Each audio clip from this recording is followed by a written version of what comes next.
منها الدم اللي مش نضيف اللي هو عبارة عن الدورة الشهرية للبنت.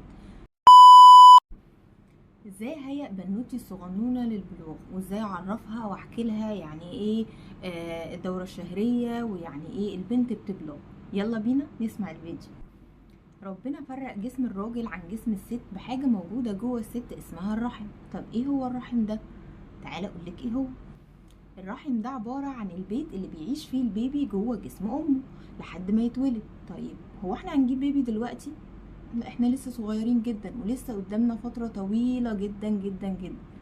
طب لو الرحم ده قعد فاضي كده وما بيعملش اي حاجة فترة طويلة، ايه اللي هيحصل له؟ بصي، الرحم ده شبه البالونة كده. طيب البالونة لو فضلت فترة منفوخة ومرمية مثلا تحت كنبة او تحت كرسي او محطوطة كده، هتفضل زي ما هي؟ لا، مع الوقت بتكش وبتلزق في بعضها وبتبوظ. طيب الرحم نفس الطريقة، هيفضل فترة طويلة جدا لحد ما يجي الوقت المناسب ان احنا نجيب فيه بيبي فاضي وما بيعملش اي حاجة؟ لا طبعا هيبوظ. ربنا بقى عشان بيحبنا وبيحافظ لنا على جسمنا وعلى كل الحاجات اللي ربنا خلقها فينا، خلى الرحم ده ينظف نفسه بنفسه كل شهر. دي وظيفة ليه لحد ما يجي الوقت المناسب عشان تقدري تجيبي بيبي. طيب يعني بينظف نفسه ازاي؟ بينظف نفسه ان هو عبارة عن ان هو ينزل دم يغسل الرحم كل شهر. طب وعملية الغسيل دي بتتم ازاي؟ بتتم ان في حاجة صغيرة جدا كده، كيس صغير لازق جنب الرحم اسمه المبيض. الكيس ده مليان دم، هو المسؤول عن تنظيف الرحم، بيخلي الدم كده يغسل الرحم كويس جدا. طب احنا دلوقتي غسلنا الرحم، طيب دلوقتي عندنا بقى الدم اللي مش نضيف ده اللي غسلنا بيه الرحم، عايزين نتخلص منه ونرميه. هنرميه ازاي؟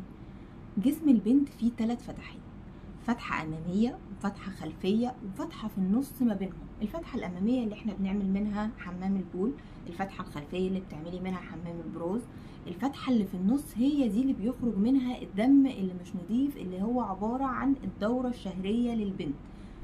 طب وعملية الغسيل دي بتاخد وقت؟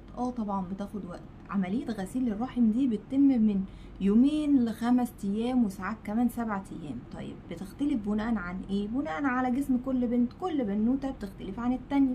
في واحدة عملية الغسيل دي بتفضل مستمرة لمدة يومين، واحدة لمدة 3 ايام، 5 ايام، اقصى حاجة بتبقى 7 ايام. في الفترة دي ربنا قالك ان جسمك بيكون تعبان، فانت هتاخدي اجازة. هتاخدي اجازة من ايه؟ هتاخدي اجازة من انك تصومي، هتاخدي اجازة من انك تصلي عشان جسمك يرتاح. طيب وبعدين انت عارفة كده ان دي اول علامة تكوني عرفتي من خلالها ان انت بقيتي بنوتة كبيرة، وان مفروض تصلي بقى بانتظام، وان مفروض عليكي كمان الحجاب، وان دي مرحلة مهمة ومرحلة جديدة في حياة كل بنوتة اسمها مرحلة البلوغ. كده ان احنا عرفنا ان انت ما بقيتيش بنوتة صغنون، انت كبرتي بقى وبقيتي انسة.